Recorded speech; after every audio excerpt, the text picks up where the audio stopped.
Hello and welcome to the Armenian News Network, Groong. I'm Asbed Bedrossian. In this Conversations on Groong episode, Hovik Manucharyan and I will be talking to a veteran journalist who has recently shifted gears and also moved to the homeland. This episode is being recorded on Monday, November 15, 2021. Our guest today is Alison Tahmizian Meuse.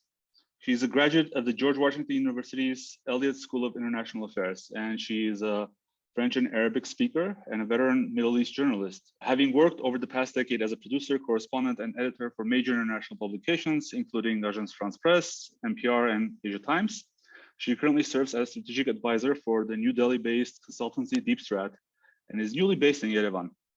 Hello and welcome, Alison. This is your first time on our show, so welcome to our show. And since you're still relatively new to Yerevan, welcome to Yerevan as well. And thank you we're happy to have you with us. Great to be here. Hi, Alison.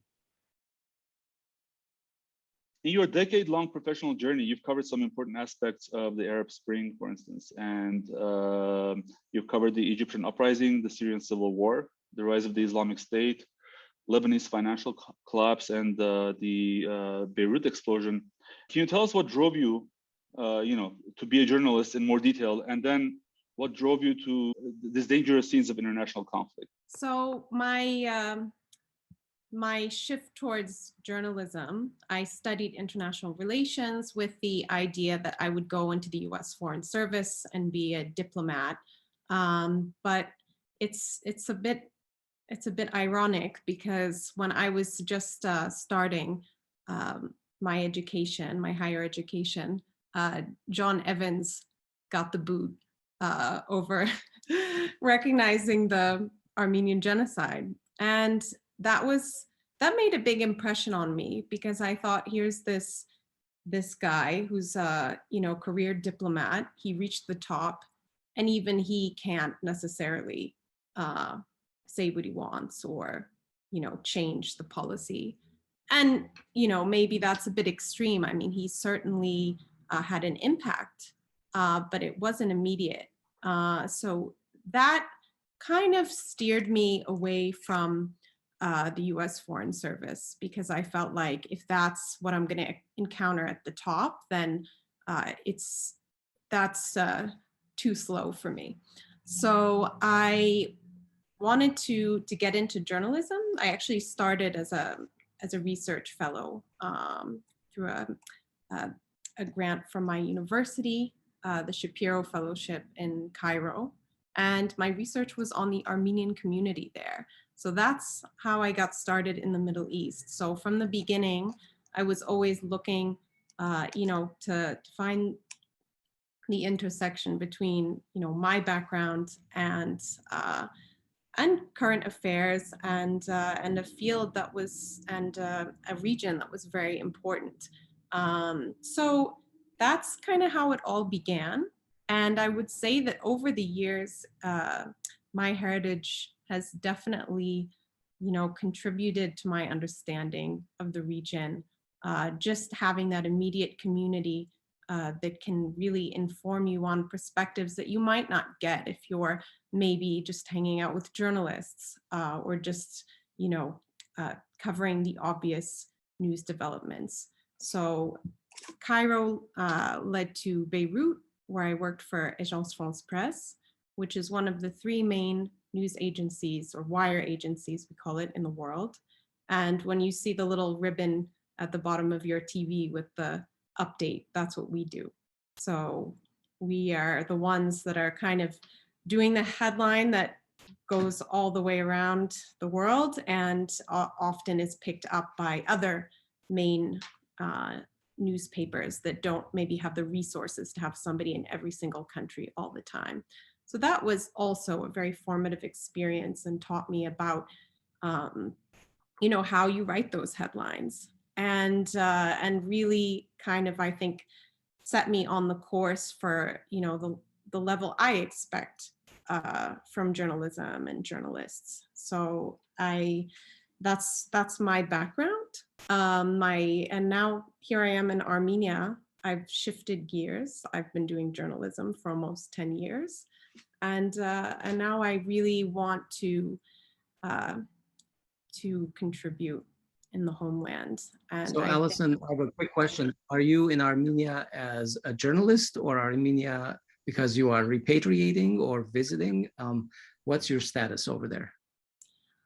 I'm in Armenia because I care, and I'm here because I want to have an impact. And whether that's going to be through education or advising, maybe both, that's what I want to be doing now. And for me, that means kind of shifting away from the journalism hat, really, because I would say that as a journalist, you know, you're as trying to be as dispassionate as possible, Right. but definitely in Armenia, I'm passionate. So that's why I'm here. So how is your experience so far in Armenia?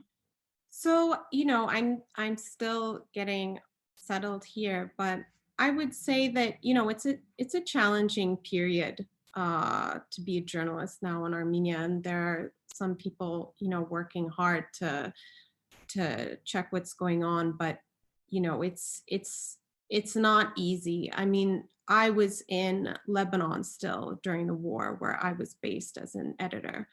And it part of the reason I'm here and one of my goals is to try to really push the idea that Armenia is a place where journalists should be going regularly and maybe even should be based, because this is a place where you have Turkish interests, Russian interests, Iranian interests, Western interests, and they all are kind of colliding here. So I felt one of the problems, one of my frustrations during the war, you know, as an editor, kind of watching from afar, was that, you know, we just didn't have much coverage. And when we did have coverage, it was quite shallow.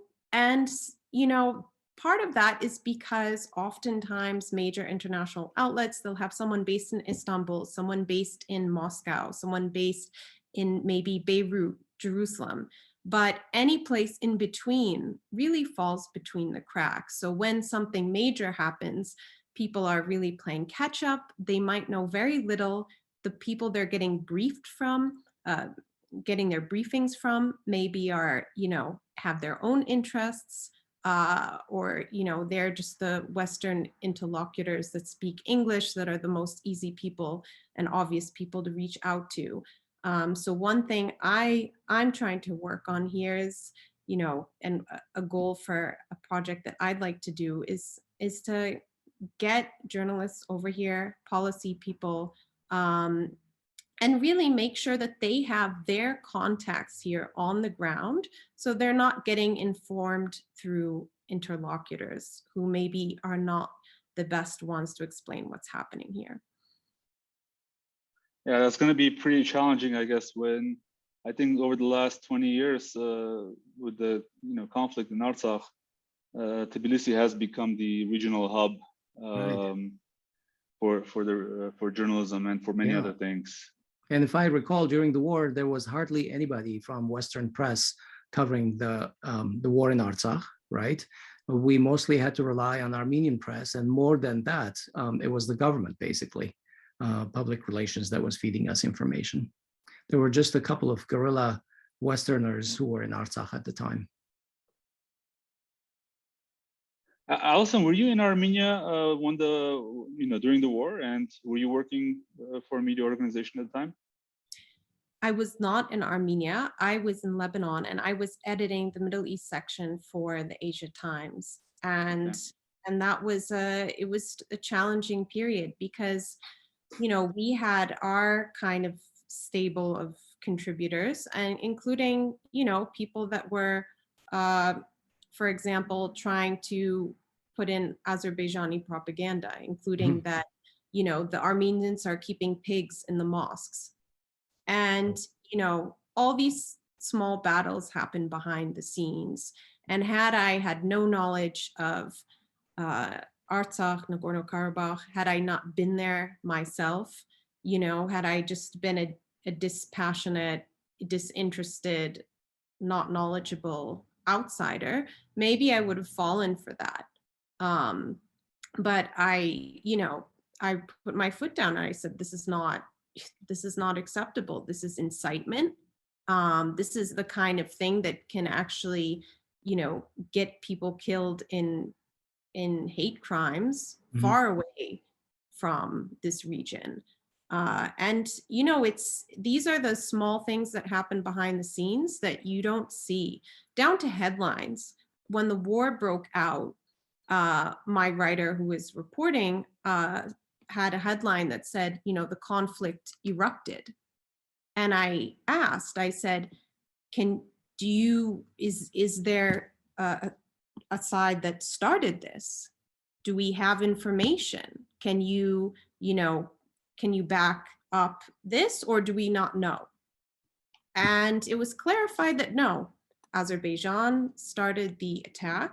It was an assault. It was deliberate, and that informed the headline. But if you look at all of the headlines that came out that day on September 27th, when the war started, you will see the vast majority said that a conflict erupted. Right. And from my days at AFP, you don't, that sounds like a natural disaster. It just happened. No, if it's possible for you to, make it an active sentence, right, and name the perpetrator, you should do that. If you cannot, then that's a problem. It shows you don't have somebody on the ground, you don't have the knowledge, you don't have the sources, or maybe you're just being a bit careful because you're concerned of backlash. Even in this last week, Alison, the Turkish and the Azeri media are calling it a counteroffensive on September 27th. So they're trying to control the narrative as if they defended themselves and then they won a war, which was a war of defense. And they've tried to alter their entire story about it, trying to say, well, they were responding to an offensive that day, or maybe they were defending to an offensive that started in July, or maybe 30 years ago. They're trying to basically throw every kind of story at the media to see what will stick so that they can control the narrative against Armenians. And they're smart for doing that, because to be honest, unless media outlets have somebody on the ground and not just a stringer who's just somebody, their local person they call up and they need quotes from. No, I'm talking about a correspondent who's their guy or gal who they trust and who has the sources. They, of course, will veer on the side of caution, because, here's the thing. If the Azerbaijanis say something and it's an official statement, you cannot not put that in your copy, even for the historical record. It's important, even, whether it's Armenia or Azerbaijan, to say what officials said at that time, because in retrospect, sometimes that's the historical record. Right. And if it turned out they were, obfuscating, lying, or they were the ones telling the truth, you need that on the record. So this is important stuff. So when the Azerbaijanis or the Armenians put something on the official record, even if it's a crazy claim, as journalists, we need to say what their position was. Absolutely. And if you don't say anything at all, that's also a problem, because journalists won't put it. And the Azerbaijanis, I think they're very good with this, because they are always present. They are always stating their position. And even if it sounds, nuts, to us, as the journalists on the outside, especially the vast majority have no one here, they need to put that in writing. So it's definitely, it's no small thing what's, going on. So the, sorry, quick question. So the imbalanced coverage of the war, which I think that's my evaluation. Do you think that was more a result of journalists and editors sort of fearing backlash, or was there actual backlash behind the scenes going on? For instance, letters to the editor or some calls from higher up? I think there's a few different things at play. One of them is that when it comes to Armenia and even Azerbaijan or Georgia, most foreign outlets don't have anyone permanent based in these places for different reasons, mainly because they just don't consider it an important story. And why that is, different reasons.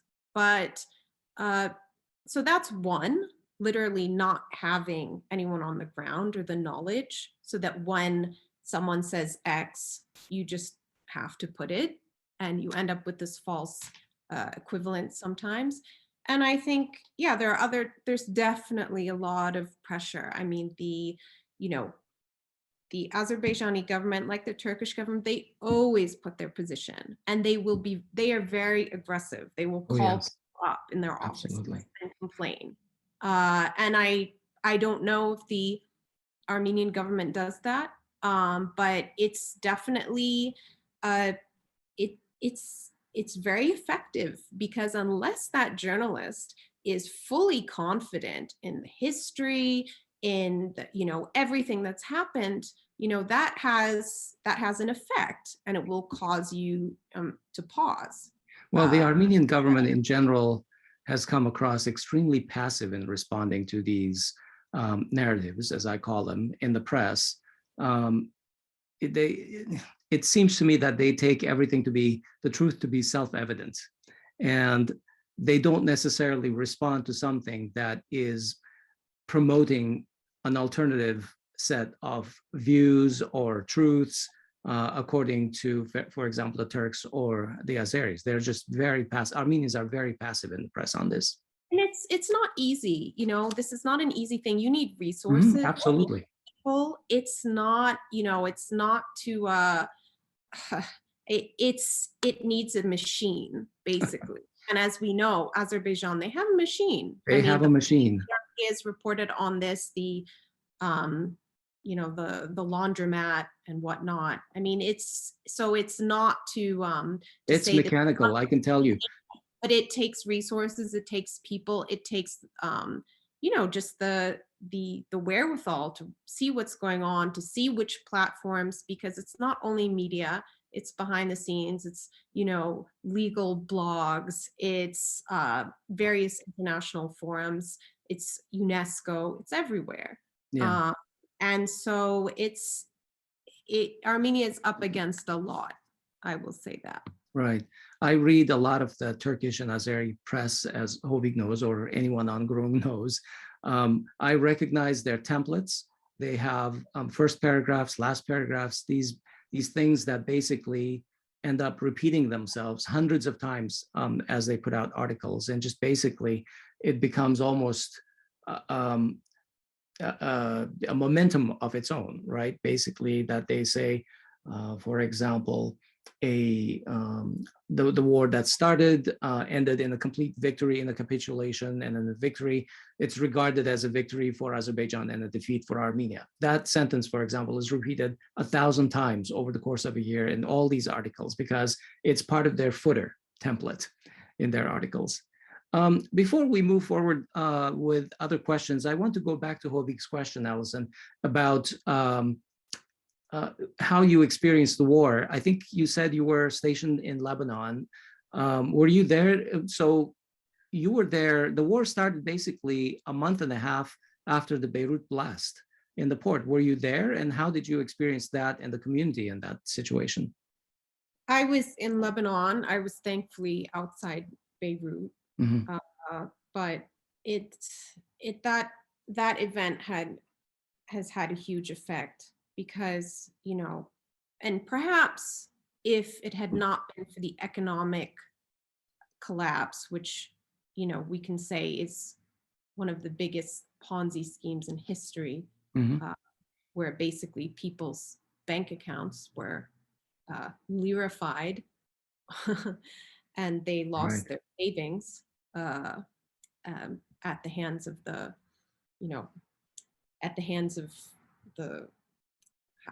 how do we want to say, the financial system.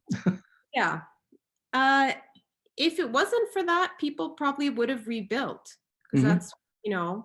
that's people would have stayed, rebuilt their businesses. But the combination of the explosion and not having the money to even buy expensive things like glass or it was hugely devastating. I mean, now with the devaluation of the currency, if you pop a tire, you're in big trouble because your money is not worth Right. a fraction of what it used to be, and you simply can't afford this stuff. So Lebanon is really in a bad state. So it's been quite a year for the community there. And you guys have had a whole episode on that. Right. So We talked to Vera Yakubian, but yeah, you guys had a great Professor episode. Gökçen.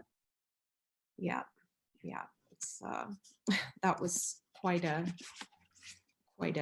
event, and it's still the reverberations are still going on. But and lastly, before we go to the next topic, I wanted to ask you quickly about your Armenian identity, and do you think it has been an asset or liability when you cover the news in the region? I think that, no matter what you're doing, you have to build trust. Covering the Syrian uprising turned civil war, turned, rise of jihadist groups and Islamic State. It was complicated, to build contacts. And, the Armenian name certainly, for some people, causes suspicion, or, but I think at the same time, you are still an individual, and it's up to you to build. Can you say more about that concern about Armenians? Because, I'm an Armenian from Lebanon originally. I was born there. How, in general, I've felt like Armenians are considered neutral, as not taking a lot of sides. So what is the concern about Armenians today? Because my experience is from a long time ago. Oh, I think it's, I think in Syria, there was a lot of negative narratives about the Armenian community, that they were pro-government or this pro-government, right. And I think that, it was a ridiculous narrative, because, to be honest, given the size of the community, it really was not going to be a factor in the war. Was that an indigenous perspective in Syria, or was it promoted by Turkish or Western interests that were fighting against the government? Probably the latter, but I don't want to go off on a tangent about that. Okay. But I think that, I managed to report, and I managed to cover things as best I could. And I do think that my Armenian background made me, open my ears to other perspectives that maybe a lot of journalists were not listening to, because they simply weren't exposed, and because they couldn't, get a visa to Damascus. They just were but they were hearing maybe one side of the story. So I think it was really, it's an asset for sure. I mean, any background in the region, because it just, it's an immediate network for you. Absolutely. Yeah, I agree with that. But are you allowed the same kind of access, for instance, when you go to Turkey? Obviously, I mean, Azerbaijan is off the limits, probably, right, as a journalist. But I'm wondering, like, some places like Turkey, for instance, do they pay attention to your Armenian name, for instance? I haven't had problems, but also when I was going to Turkey for Syria coverage, I was really sticking to that. I was not going outside of that at all.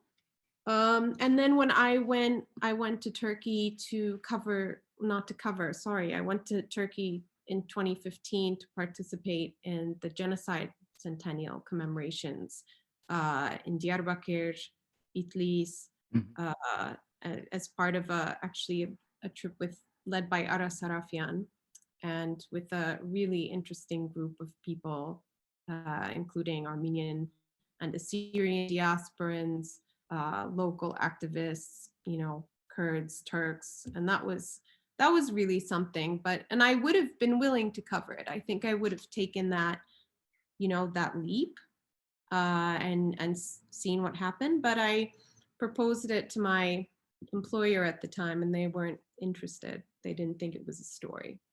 So, Okay. That's kind of a catch-22 I've encountered in my career, where you have a story that is important, such as the centennial of the Armenian genocide being commemorated in Diyarbakir and or Dranagar, but you're working for a major international publication that just doesn't, not interested. That's not a story. And okay, you could go to a smaller publication, a more obscure publication, and publish it, but then who's going to read it? How many people are going to hear it or have access to it? So it's really, it's a frustrating catch-22 that I've encountered, where you can get to the top, but you might not necessarily be able to report on, what you think is newsworthy.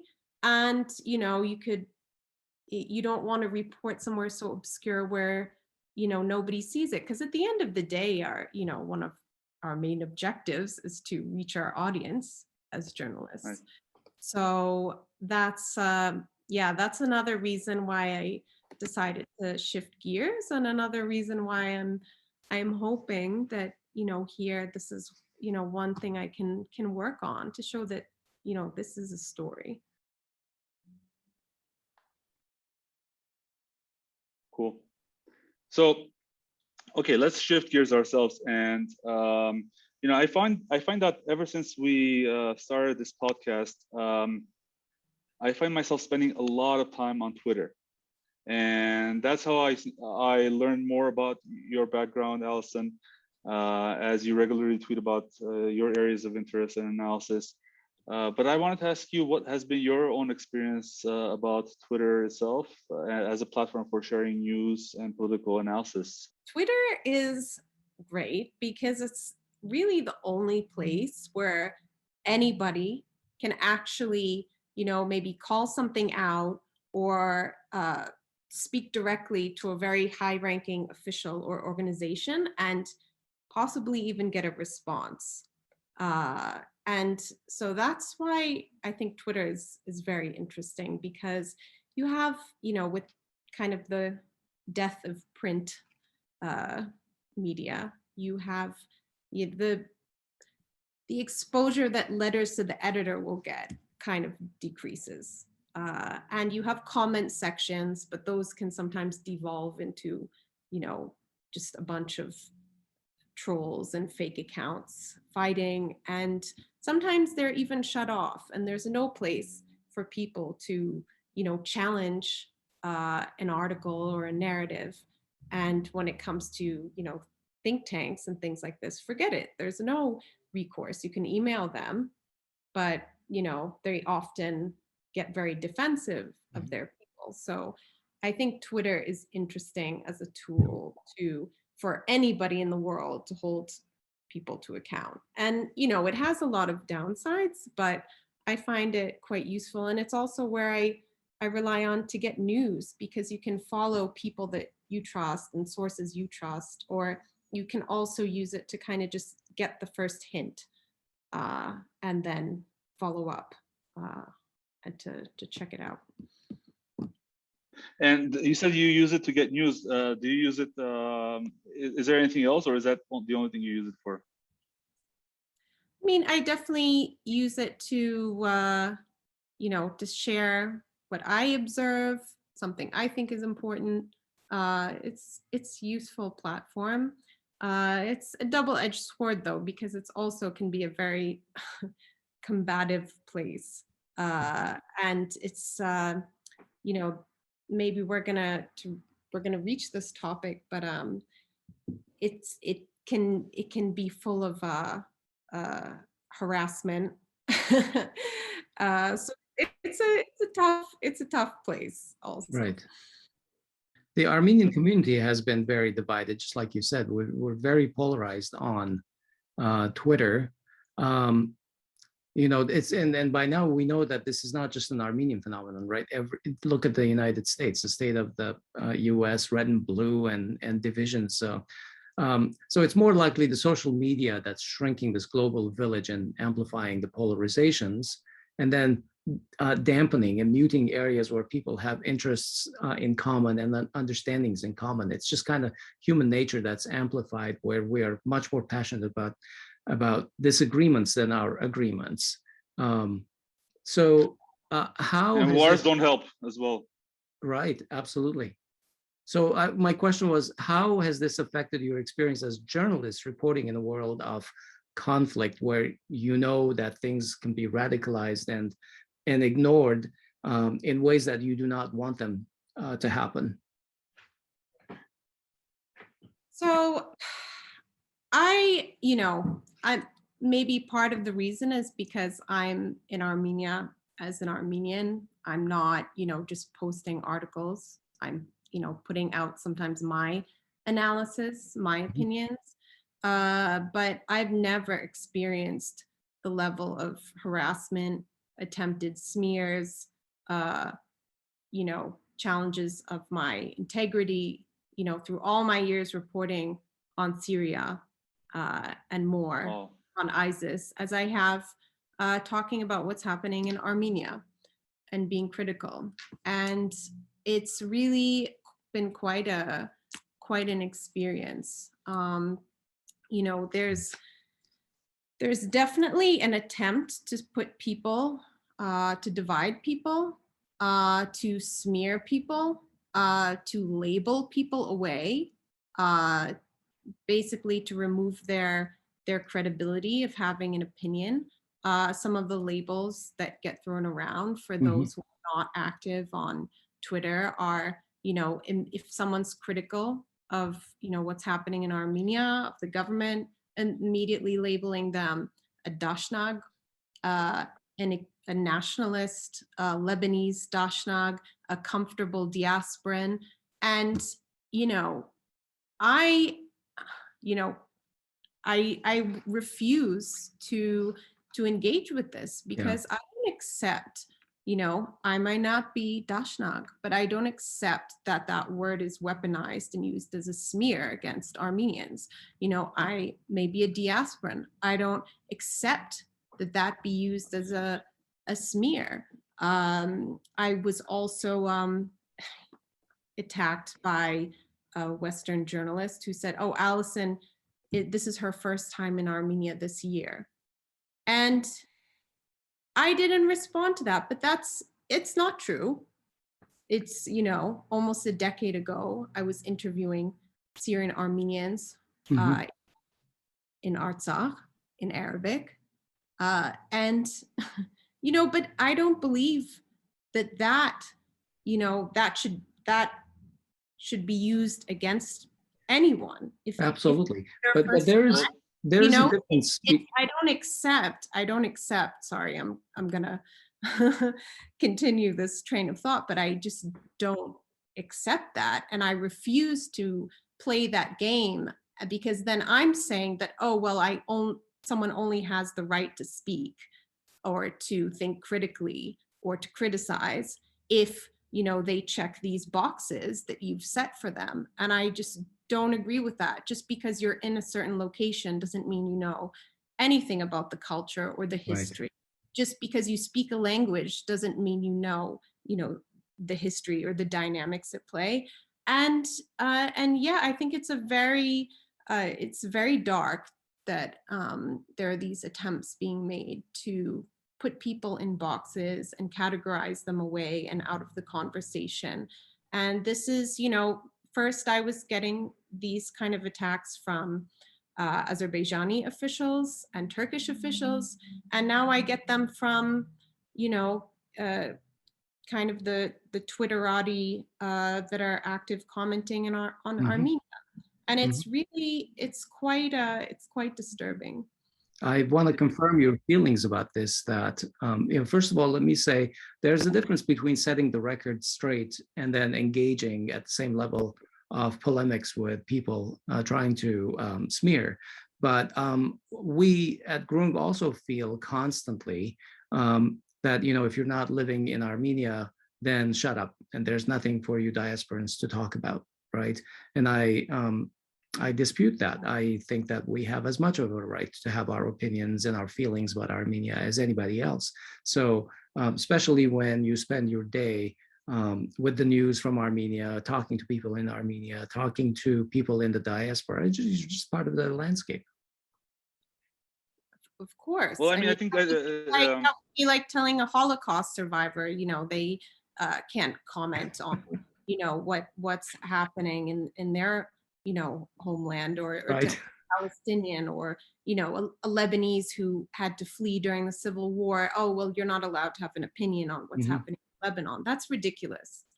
That's absolutely ridiculous. And that's, that's claiming that, history began yesterday, or that, what happened in our parents' generation doesn't inform what happens today, or our grandparents' generation. I mean, it's absolutely ridiculous, but this is being used, and it's, I think, I first noticed it from Turkish and Azerbaijani state propaganda, trying to find ways to divide people. Oh, well, the diasporans are toxic, and if it wasn't for this toxic diaspora, Armenia would be, living in peace and doing great. Well, that's obviously not the case, and they've made it clear. It's the same talking points, yeah.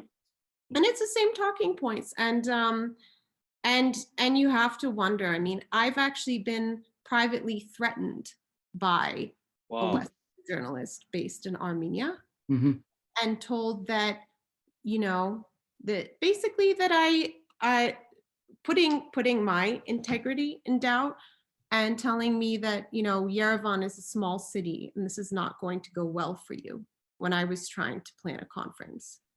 And I don't know how you explain that. I don't know who gave this person the idea that they have the right to threaten me. I don't know who's behind them. I don't know if they're just, angry, or if I really have a reason to be concerned about, what I'm able to accomplish here as I try to, get settled. So it's quite strange. Yes, so some of the personalities that are now commenting about Armenian affairs and Armenia in general are pretty, I don't know the word for it, but I don't know if it's the same person, but we've also seen, threads about, I think, beheadings of Armenians by Western journalists, and it's quite disconcerting, and good for you, good on you for speaking up. A lot of other journalists probably either self-censor themselves in order not to get into this position, right? Or they don't speak up. You don't want to become the story when you're when you're in journalism. The idea is you don't want to be the story, but and if it's a one-off attack or attempted smear, you can brush it off. But when it's, going on a year of incessant attempts, to censor a person, it's, something that it's very difficult, because you don't want to feed the beast. But I was actually, a video popped up on my Twitter timeline the other day. The Azerbaijani journalist, actually, Arzu, I can't recall her last name. Gaybula, Arzu Yeah. Gaybula. And she was giving a small talk and basically encouraging journalists to speak out about threats, and not to take it as part of the profession or something we should just have to live with, that our integrity gets challenged, that we have these attempted smears, and she's right. Like it's not, we can't normalize it. And if it's a one-off, you can try to blow it off. But I really was, I took it to heart, and that's why I wanted to to say something on the podcast, because it's, I don't know if people, in the diaspora or listening to this have any idea, unless you're, active on Twitter, but, it's very, very nasty. And definitely a campaign to shut people up who are critical. And it's fine if you disagree with me. And I have, my network have all sorts of different opinions, and I have respect for them. And I'm here in Armenia because I care about my people and I respect them. And I'm, ready to listen. But attempts to shut people up because, they have a different opinion, or try to categorize them away out of the conversation, none of us should accept this. Now, it's one thing, I mean, it's already bad enough that it happens on the individual level or on Twitter or online. But this past year, we've seen the Armenian government enact a number of laws, right, that they say are meant to be anti-defamatory, anti-slander, by raising penalties and insults on the people, on the statements. In reality, it has provided a greater level of opacity, lack of transparency in reporting on the government and parliamentary affairs, and a decline, I think, in the internet freedoms in Armenia. And this has been a problem. Freedom House has highlighted this to the government, that the norms of democracy have been decreasing.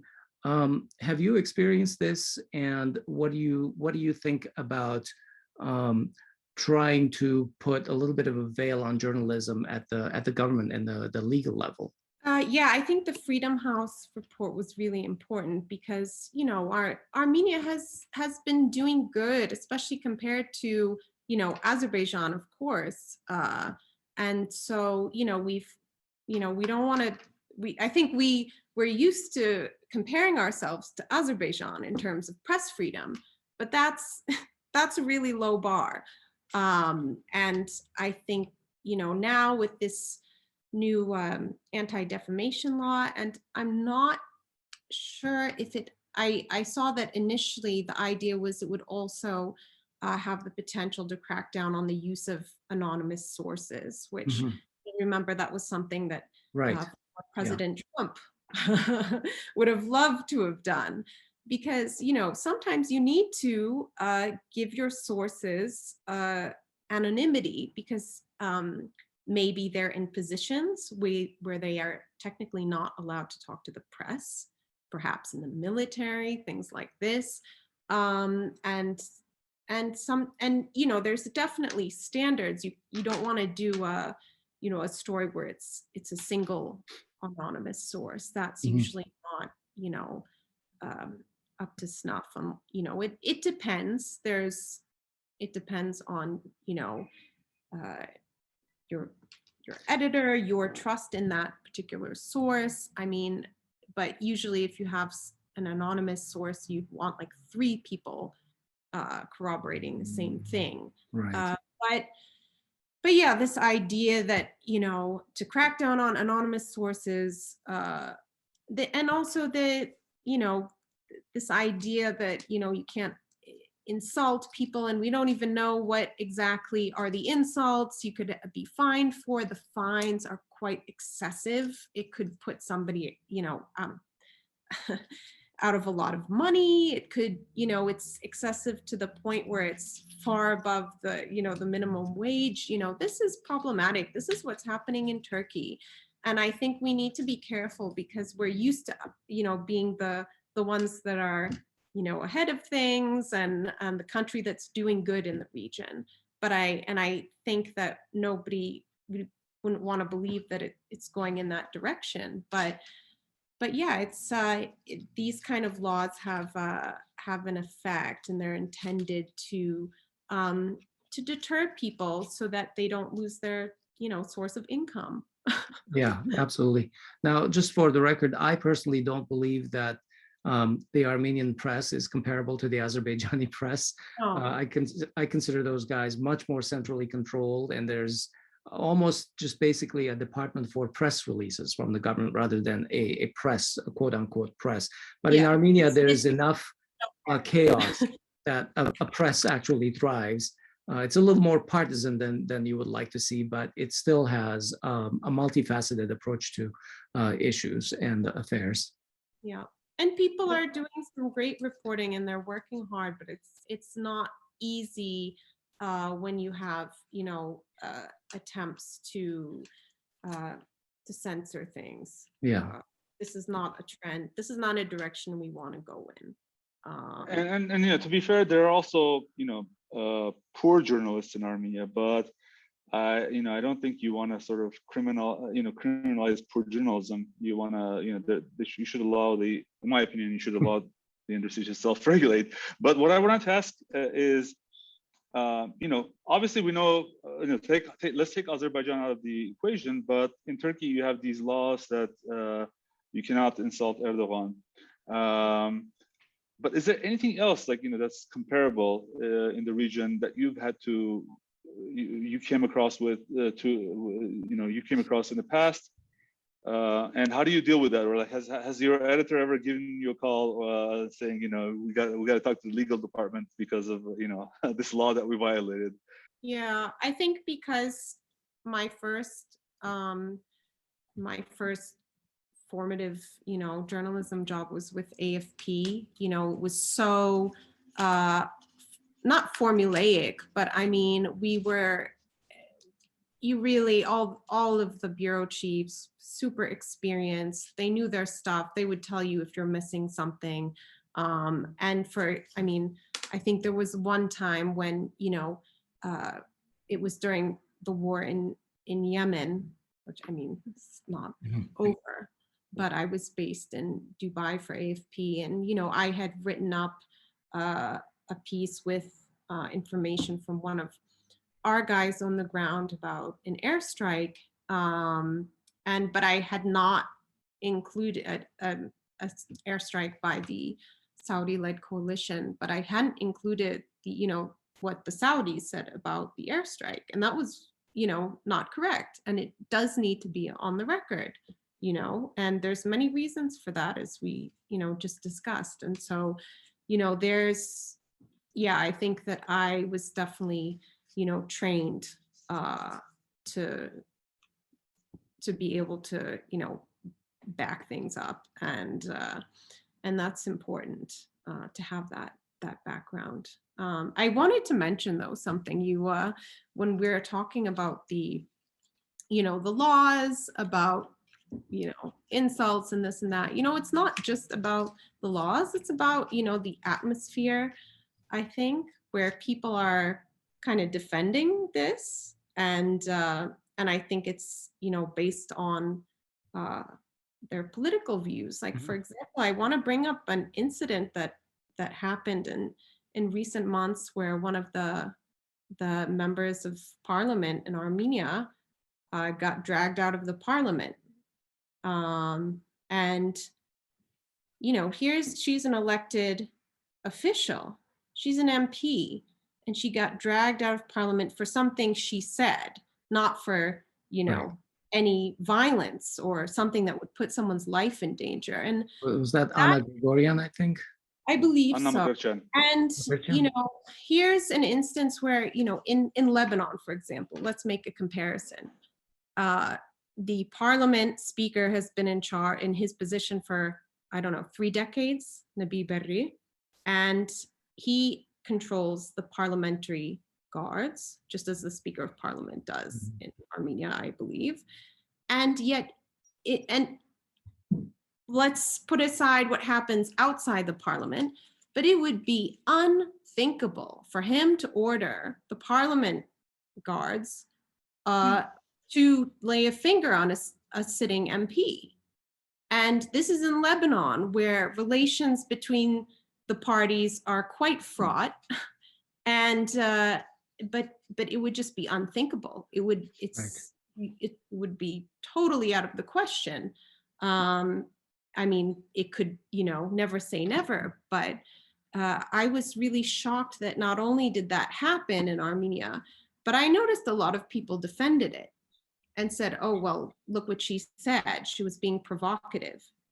You know, this and this kind of knee-jerk defense of, you know, your party or your guy, this is for me very very concerning. And I believe, just for the record, what she said was the word capitulant, which really, like, you know, got the, you know, Alain Simonian upset. Yeah, and okay, you know, you can be offended, you can find it, you know, but it's a word. You're not hurting anyone, and to yank out a sitting MP, I think, is really, and to have people defending that and still saying that, you know, this is part of democracy, you know, no. So there's a lot of, I think, because, you know, when there was, you know, the Velvet Uprising or whatever it was referred to as, you know, people were really excited and felt like, oh, there's, you know, it's like people power and whatnot. So I think it's just for a lot of people, especially maybe outside observers or people that are not paying attention to the day-to-day, you know, just the insinuation that there's anything, you know, going wrong or that's not democratic happening is just really hard to believe or hard to accept. And I think we just need to be more critical and not, you know, and resist this trend of putting people in boxes, labeling them away, and realize that sometimes when people have something to say or when they have a criticism, it's not because it's coming from an ideological point of view, but it's because they're, you know, looking at the big picture and what's happening in the country. And I think, you know, that's something that can really unite us all, that we care. You know, if you're criticizing, it's because you care, right? And I think that, you know, and if you're getting upset, if you're getting defensive, if you're attacking, if you're, you know, defending your guy, you know, it's because you care. And I think that, you know, we need to look at that as something to build off of, that we have a lot of people that care about Armenia, about what's happening, and they see things, you know, through a different lens than other people. But we need to work with that somehow, because we all do care, and we need to just, okay, we can disagree, we can, but I don't think anyone deserves to be, you know, labeled away. It's, you know, if you have something to say, if you care enough, where you're not, you know, where you're spending your time paying attention and talking about what's happening, that's a starting point, I think. Maybe I'm too optimistic. Oh, no, I think that's the positive of the whole thing, that we can say that both sides of the polarization are very passionate and care about Armenia. That's the positive of it. Yeah, I hope so. I think we, you know, it's a really critical moment. You know, we've lost a lot in the past year, but we also have a lot to fight for. You know, till now, and I think we need to keep this in mind. And I think a lot of times Armenians, we look to the West, we feel more European maybe, but we need to look around the region, look at the Assyrians, look at the Kurds, look at all these groups. They don't have a state. They don't have even the right to a government to represent them in international forums. They don't have the right to have an army that can, you know, buy weapon systems. They don't have the right to have their own airport, to have their own borders. And absolutely, this is something that's at stake today. Yeah, absolutely. People take, even in just 30 years, a lot of Armenians take sovereignty as a given. You know, it's a very difficult right in international legal situations to obtain that. And you don't ever want to talk about putting Armenia as a protectorate of one country or another, losing your sovereignty, because it's, you know, it'll take hundreds of years. We'll never see independence again if we lose it, or if we don't take it seriously. And when I look just at the examples that you gave right now, the Kurds, for example, 25 million people strewn around the Middle East and Iran without any kind of independence or sovereignty, for how many years now, right? Hundreds of years. It's a very precious thing to have independence. Yeah, and look at for example, the Kurdistan regional government in Iraq, you know, semi-autonomous. They, you know, have gotten very close to Turkey to the point where they're kind of I don't want to say a protectorate, but I mean, Turkey can come in and bomb their fellow Kurds, the PKK, whenever they want. And they're kind of beholden to them. And you have just, you know, these clans in charge that, you know, this works for them. And I don't want Armenia to become like that. You know, we divide and conquer. Divide and conquer, exactly. Or maybe even not be taken over through war, but just economically. I mean, if you in Lebanon, for example, there used to be, you know, jeans factories in Tripoli. They used to make a lot of, you know, I mean, probably, you know, Asbed, like there was a lot of manufacturing. And then, you know, when the currency, you know, this is a very overly concise summary, but, you know, the currency was strong for a while. And and so, you know, most of the products they would get from Turkey, because how can you compete? I know people personally who closed factories because, you know, you just don't have the market. And once, you know, there's many things at play. It's not to, you know, to say Turkey is fully responsible. It's our globalized economy. But today, if you want to find a pair of jeans that's not made in Turkey, I mean, forget it. And when your currency collapses, that's a big problem, because you realize you don't make anything, or you don't, you know, maybe in some countries you don't grow anything anymore. And so I think Armenia is in a delicate position. I think, you know, even if, you know, I think that the critical thing is preventing Turkey and Azerbaijan from cutting Armenia off from Iran and making a corridor. I think that should be the top priority. It should be a red line for everyone. It should be something that, you know, we're always talking about and keeping up the pressure against, so that also, you know, it makes the government's position stronger. Actually, it makes the prime minister's position stronger. If he says, oh, I have pressure from my people, I can't do this, you know, it changes the equation. It's very important for people to let their views be heard. And believe me, they're paying attention even when there's a small demonstration in Azerbaijan. So that, I think the corridor is number one, because, you know, even if you're going to open up trade relations with Turkey and Azerbaijan in the future, you still want to have options. You don't want them to be your only show in town, because then you're just going to be a new market for them. Whereas if you have, you know, also the north-south transit route with Iran and Georgia, you know, that's your balance. And I think that's the key, you know, because it's not that we want to stay in our little, you know, hermit shell. Yeah, you're absolutely right. We've been talking to about it. We have to be smart about it, because we're a small country and it would be very easy to overwhelm, you know, the local economy. We should also, you know, I hope there's people looking at this, but, you know, there's countries like the UAE opened up, and they have very small local population, but they put in place very, you know, strict regulations about what foreigners can own, what percentage of businesses have to be owned by Emirati. You know, these are, you know, models Armenia can look to if we want to, you know, have trade relations, but in a smart way. No, you're absolutely right.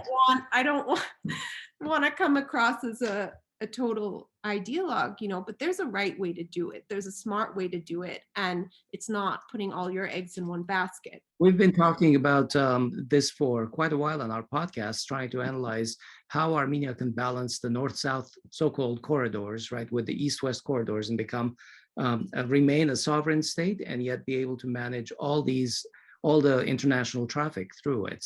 I want to plug India now, because I am affiliated with a strategic consultancy in New Delhi. But, you know, the Indian Minister for External Affairs made the first trip to, you know, post-Soviet Armenia in Yeah. history. And unfortunately, everybody was out of town on the day he arrived. He should have gotten the red carpet.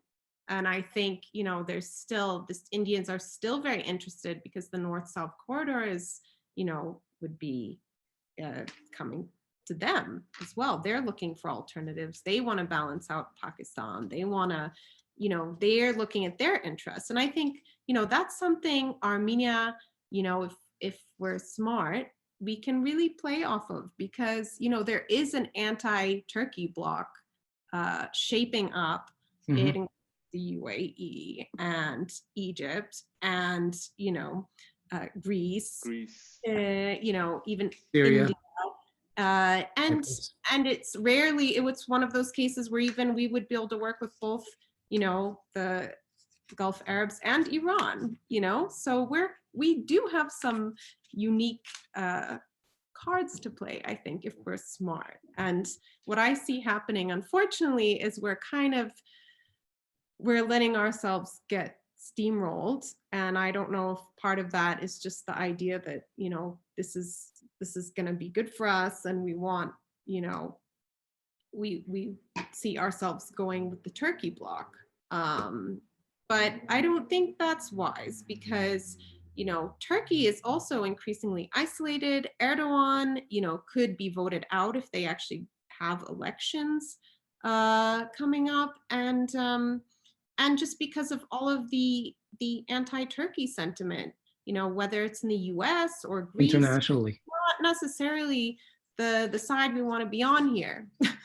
Right. And if, some people have been convinced that, Turkey is our future, I think we have to be smart. We have to not put all our eggs in one basket, and we have to keep our borders. We have to, not just let them come in and set up posts. And, here's another narrative that, there's nothing we can do.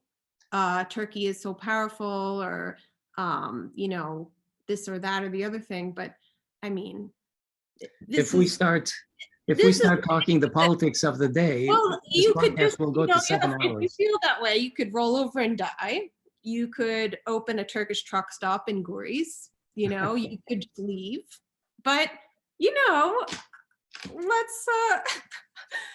I think we don't need to do that. I mean, if you look around at the just not even historical examples, but like recent examples in the region. I mean, look at Yemen. You had the Houthis, you had these guys in flip-flops with no air force, and they managed to hang in there, and not only hang in there against a Western-backed coalition, but even expand their territorial control.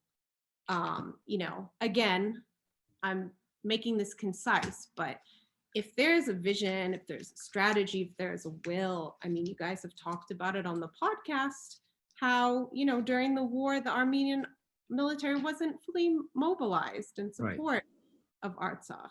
I mean, why didn't we bomb the pipeline? I don't know.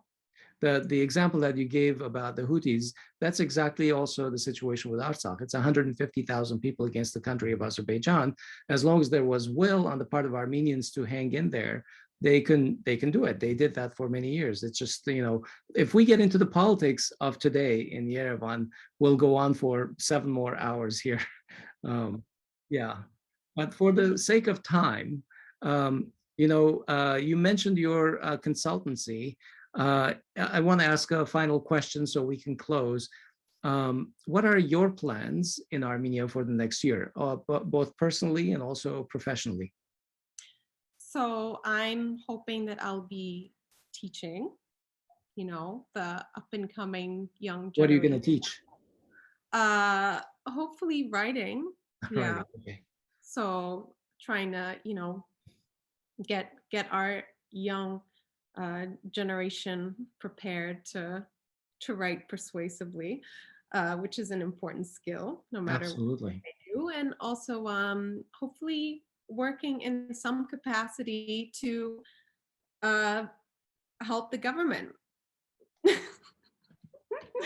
I hope, indeed. Well, Thank you, Alison, for your time, and thanks for being with us. This was a very interesting discussion. Thank you.